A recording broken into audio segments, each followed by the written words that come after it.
And YouTube's connected. All right. Easy peasy.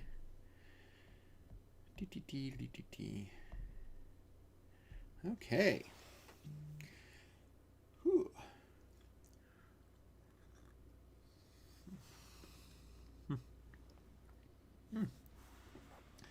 I forgot I used hazelnut coffee today. All right.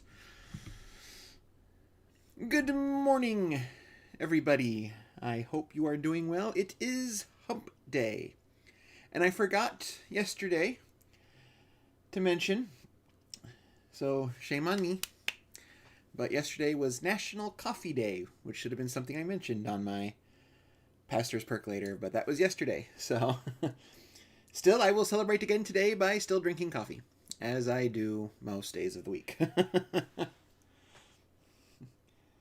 I may have cut back on pop and only drink, generally, on occasion I'll break this, but I'll drink only the diet pop.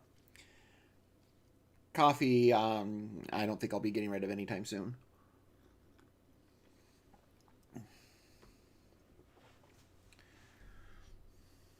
So I hope you are all doing well. Today is the last day of September. Tomorrow begins the spooky October. And I believe, last I heard, that the great metropolis of Brandon is still having their trick or treating. So, those of you who wish to participate in that are aware of that. I do not know about the other 3 towns that I serve, what they usually do and what they're planning on doing. I do know, however, that the Halloween party that Brandon usually has in the morning, in the day, has been canceled. But trick-or-treating is still on for the 31st. The usual 6 to 8. So, I know that we talked about this at church in Mount Auburn, that get your candy now so you can eat it and then buy more right before Halloween. But yes, we do have our Halloween celebrations. Fall is coming up. Tomorrow being the official start of, or being the official day of October. That's when it truly becomes fall for me, is on October. It never becomes fall until October. Yes, technically the autumnal equinox is in late September. October is when fall starts. But now you can go out. For me, I'll be getting, apple cinnamon stuff, so my house will smell like apple cinnamon. I'll have, I may have to get some pumpkin spice creamer now for my coffee. So it is the official start of fall. I hope that this fall lasts forever and we just skip over winter. It's not going to happen, but I can hope. Anyway, enough about me prattling on about fall. Let's get started with the devotional. I am again reading today's devotional from the Mornings with Jesus, and it is a continuation from yesterday's. Yesterday's, the author talked about her father not going along on a trip because he was afraid of flying and did not feel physically strong and healthy enough to go on the trip. So she stayed behind while her mother and her siblings went on the family trip overseas. And this is taking place also during that family trip where she was taking care of her father. The scripture reading is, "And whoever compels you to go 1 mile, go with him 2." That is Matthew chapter 5, verse 41. His bedroom door was left ajar, so I could help my father right away if he needed anything. "Good morning, Pa. What would you like to have for breakfast?" While moving slowly toward the dining table, he said, "I'd like some tea." As I prepared his tea, I made a mental list of the things I needed to do. Wash the dishes, clean the house, check if there's a message from Mother, who was on vacation overseas with my siblings. Before he took his noon nap, Pa requested pizza. I quickly took a bath, but skipped my usual routine. Ordering the pizza was the priority. I didn't want him to wake up hungry and have to wait for his lunch. Later that day, when I finally had time for myself, I found an online article by a daughter who was caring for her aging parents. She said, "Doddering for a parent with chronic illness or an aging parent is selfless because there's no glory and no recognition." I agree, but Jesus was and still is the model caregiver. He exemplified selflessness. He often ministered to people without fanfare. Even when he himself needed rest, he healed the sick. He did not seek glory or recognition for himself, but was and is concerned about our welfare. In every situation, Jesus gives us the best care we could ever receive.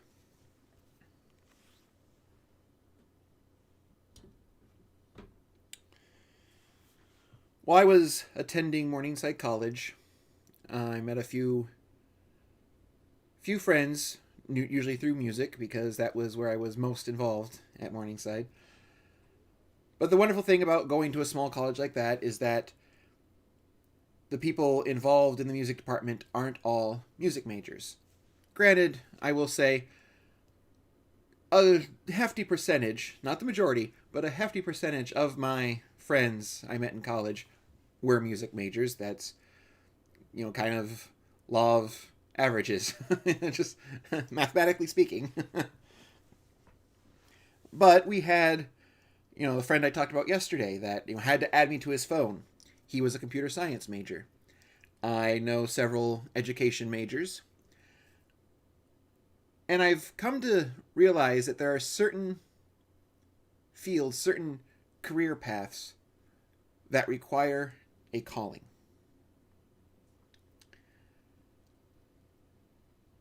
I can remember hearing, talking to one of my friends as she vented about her course load and what she had in store for her, and she was going into nursing.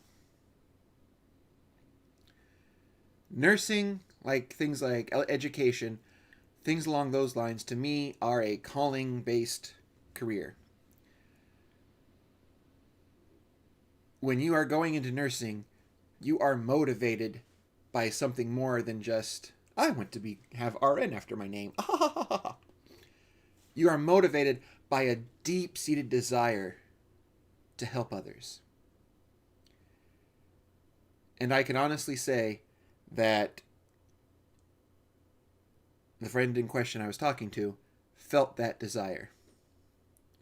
And she's still a nurse today. In fact, during this, again, I will say it, unpastorly language viral outbreak, I've seen updates from her. I have seen, as she's shared her comments and her fears, her sadness, each time that she heard about a patient dying or heard about someone who wasn't able to say goodbye to their family. She felt that. Even though she did not know this person from Adam when they came into the ER with that virus, she felt deeply when the life was taken from them.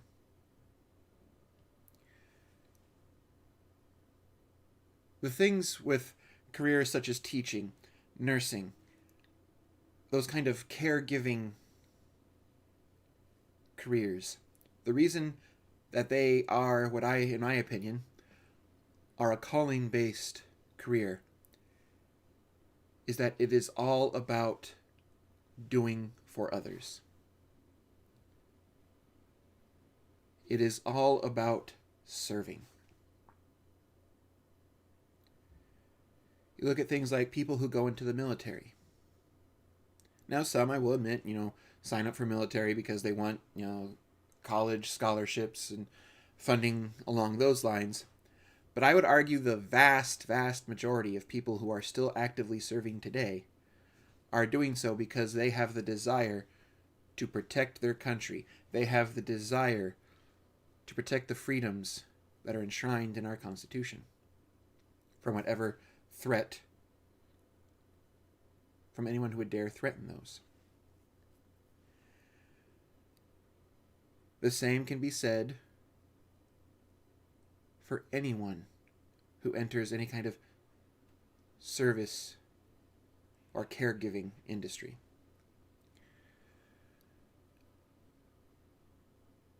The author makes the point that Jesus is the model caregiver. And you can see a lot of parallels between, the jobs I've mentioned. Well, maybe not military, but between like teacher and nursing. You can see a lot of parallels. People say that Jesus was a healer. Jesus was a teacher. Teachers give up a lot of their time to help prepare small children to be able to face the world and become contributing members of society. Nurses help those who have something wrong that is preventing them from being able to function normally. But nurses do quite a bit. Now, I don't mean to say that, the other industries like teaching doesn't. I'm focusing on the healing aspect for various places for what the devotional focused on today. To heal requires selflessness. The only way we can help someone heal is to give of ourselves to help them. It is the only way. Now, whether that's us giving, our gifts, giving our, money to help raise money, when you're doing charity drives for these nonprofit hospitals like St. Jude's, for example, you're trying to give something of yourself to help the healing of another. That is being a caregiver. When when you see nurses who are on their feet for more hours than most of us would dare want to consider, running around, clean up, Lord only knows what they're having to clean up, what they're exposed to. Those are sacrifices that they are making to try and heal others. That is what it means to be a caregiver. Now, you can make the case, I'm not saying that you can't say this, but you can make the case that people like teachers do kind of a similar thing.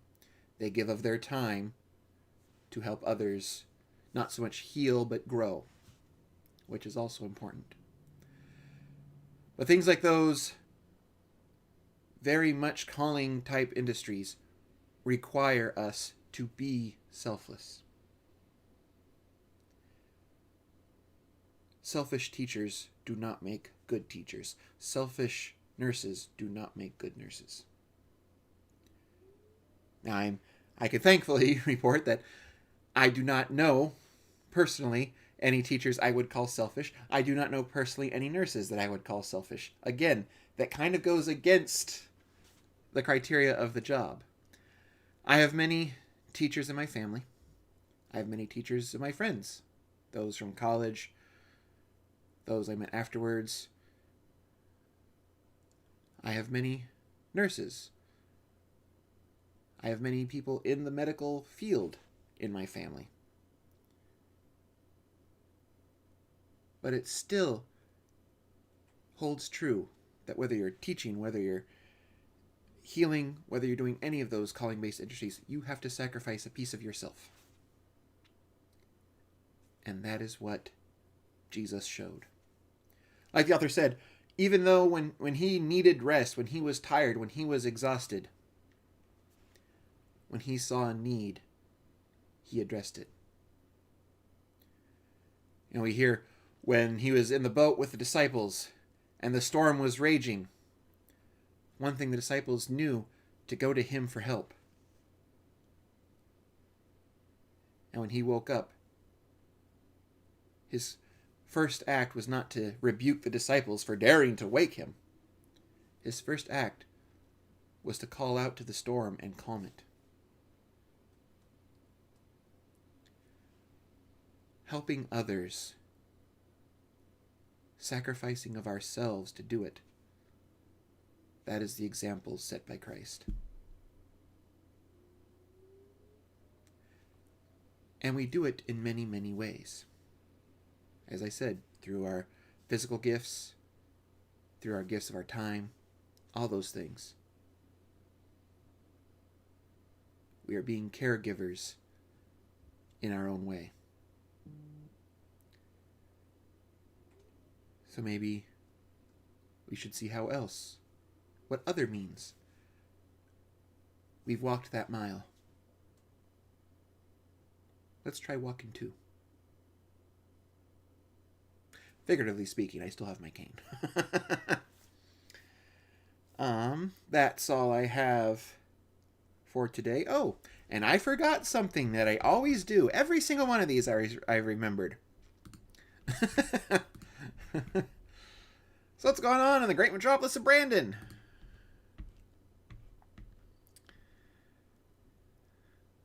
It is currently 61 degrees in the great metropolis of Brandon, Iowa. It feels like 56 if you're in the shade. Air quality is only fair. It's only going to get up to about 68 and get increasingly windy. I can already hear the wind blowing against my window right now. Tonight it's going to get down to 45. I finally had to cave last night and turn my furnace on because I was shivering. See what the rest of the week's going to bring for us. Tomorrow even colder. 60 with a passing afternoon shower. Friday and Saturday both look 56. Possible showers on Saturday. Sunday 57 and possible shower in the morning. Then you start getting out past a week, and that's, like I said, I don't trust forecasts out that far. So that is what we all have to look forward to. Just a reminder about the things I've been talking about for the last 2 weeks. October 4th, that is this coming Sunday. October 4th at 2 p.m. on these platforms you are watching me right now. I will have the live stream communion service. All you'll have to do is have an element, something to represent the body, element, something to represent the blood. I will bless them over a live stream. It'll just be a communion service only. It will not include the other elements that a normal church service has. This is just to help those who wish to celebrate World Communion but do not have access to or are unable to attend worship. They can still celebrate in this worldwide celebration. I will also be pre-blessing elements that can be taken to the parishioners that usually get the DVDs. These are, and I'll pre-bless as many elements as we need to pre-bless. If I don't have them with me when I'm at that church, I will find a way to get them to you. I'm pretty sure I will. I'm bringing plenty of extras to each church.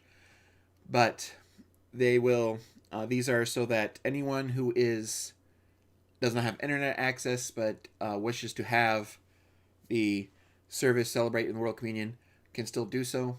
Like I said, I'll print out little things that'll have kind of a differing version of the normal communion service, one that any parishioner can be empowered then to take so that we can reach as many people as we possibly can. Again, I will say that the live stream service, once it has gone live, it will be taken down as soon as the platforms allow me to. We are authorized to do communion via live stream during this pandemic. We are not authorized to do it via recording. So I have to take it down. That is by directive of our bishop. Other things, the next day, your pastor's Percolator will be pre-recorded. I will be having the Residents in Ministry event that whole day, so I will be tied up most of that day. If you do need me in an emergency, you may call me. I may not answer. Please leave a message and I'll get back to you as soon as I am able. But just so you are aware why I'm seeming a little disconnected that day, I will be doing a lot of things over Zoom and working with small groups, I believe over Zoom. Then later on in the month, 11th of October is for the 4 churches I serve, that is Charge Conference date. That it will be at Stewart Memorial in Vinton, presided by Pastor Brian of Wesley. And that is again at 2 p.m. on October 11th, so that is a week from Sunday. Then later, the 19th and 20th, I will be involved with the order service. I do not know what all that entails even yet. As I get more information, I will relay that to you. I don't know how long it will take. I don't know if I will have to pre-record the Pastor's Percolator for that day. I don't know. I don't know. But that is kind of a look forward, a look into the future here for the month of October. Kind of looking ahead to that. If you have anything else that I may have missed, please, you can leave them in the comments. Other than that, I hope you all have a wonderful, wonderful last day of September. And ring in October. It looks like it's going to come in rather windily, but we're Iowans. As long as it's not what we had here a couple months ago, we can handle it.